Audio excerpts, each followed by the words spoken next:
Hey, my name's Ben, and I lost 150 pounds in the last 17 months, and I'm here to share with you guys a few secrets that I learned along the way that's going to help you with your theme park and vacation trips as a bigger person or as maybe just a person who's not in the greatest of shape. I lost most of my weight by walking 10 plus miles a day until I could run, and now I run about 65 miles a week. So let me share these 5 tips with you, and maybe it'll make your vacation better. Maybe it'll make your theme park trip better. Maybe to save you some aches and pains. My number 5 tip is pace yourself. If you don't have one and you can afford one, get a heart rate monitor, even something like a Fitbit.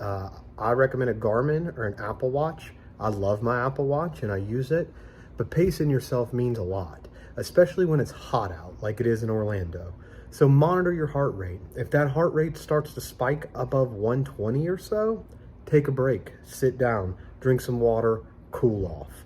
You keep that heart rate up above 120 for too long, you're gonna tire out fast, your muscles are gonna get sore, and you're gonna get miserable. Number 4, and this is almost more of a health tip than it is just a tip for making things easier on yourself, but don't take ibuprofen when you're at the parks. It's bad for your kidneys, it's bad for your stomach, it's bad for your body. It's okay to take it every now and then when you're having like immense pains, but I wouldn't recommend taking it at all. Take Tylenol.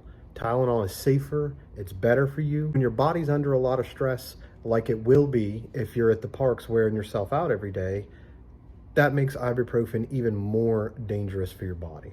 So do yourself a favor and take Tylenol instead of ibuprofen. Number 3, and this to some people might sound counterintuitive. It did to me at first, especially to bigger people who feel like form-fitting clothes are bad.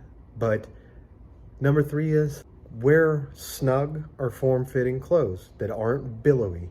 Billowy clothes are gonna make you hotter. They're gonna make it easier for your body to chafe. They're gonna cause rashes. I wish I had known this at the beginning when I started losing weight, because when I was 370 pounds and I was out trying to walk 5+ miles every day, I wore the same clothes I always wore. They were not form-fitting, they were billowy, and they caused a lot of chafing and a lot of problems. So definitely do yourself a favor, get some more form-fitting clothes, some light, airy, form-fitting clothes, and the same goes for shoes and socks. You don't want loose socks and you don't want loose shoes. Make sure they're snug but not tight. Number 2 is footwear. Footwear is very important. What I would recommend with footwear is, 1, to buy moisture wicking socks. I wear Dry Max socks. You can find those on Amazon. That's where I buy mine. They are expensive for socks. You're gonna pay $10 to $12 a pair for them, but they're worth it. I have reduced the amount of blisters that I get so much by wearing those socks. And also, included in number 2, shoes. Make sure you have the right shoes. Don't wear Crocs, don't wear sandals, don't wear open-toe shoes. I would tell you, go to a running store. Doesn't matter how big you are, doesn't matter if you don't plan on running. I know for bigger people, I've been there myself not too long ago at all. In January, I was 320 pounds. You feel embarrassed. You don't want to go into a running store. You feel like, I'm a bigger person, I'm not a runner.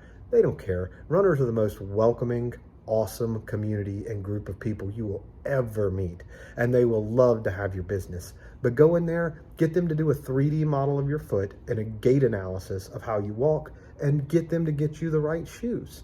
The right shoes are a big, big deal, especially if you have problems with overpronating or you have a strange gait. They're gonna make all the difference in the world. Footwear, footwear, footwear, as well as the socks. If you wanna prevent them blisters, those socks, get the good socks, especially in Orlando. And that brings us to our number 1 tip for big people, larger guests, on their vacations, on how to make it less miserable and how to increase your longevity on your park days and not be completely ruined by the 4th or 5th day this is gonna sound crazy, guys, Vaseline. That's right, you heard me. Not just on your legs, not just on your armpits, but anywhere that your body might chafe, use Vaseline. I discovered this a year later than I wish I had discovered it. I discovered it fairly recently, about 3-4 months ago. But Vaseline for big people, especially in the heat, is a miracle. The same with your feet. Before you put your feet in your socks at the beginning of the day for your park day, put Vaseline in between your toes, on the tips of your toes, on your heel, anywhere that you might have any kind of blistering problems or chafing problems on your feet. That Vaseline is going to make a world of difference. I apply it every morning before I go on my run, between my legs, under my armpits, because I have bigger arms and my arms tend to chafe against my torso. I apply it definitely on my toes. It makes a world of difference. When I started using Vaseline, I went from walking 50 to 60 miles a week and my toes just almost constantly being covered in painful blisters, having to use moleskin, all these other things. But when I got the right socks and I started using Vaseline, the blisters, I don't get them at all anymore, ever. Anyway, thank you guys so much for watching this video. I hope this is helpful. I hope it makes your trip a lot better. Please like this video if you can, and subscribe to my channel for my awesome theme park vlogs. I'm Brutal Ben, and thank you so much.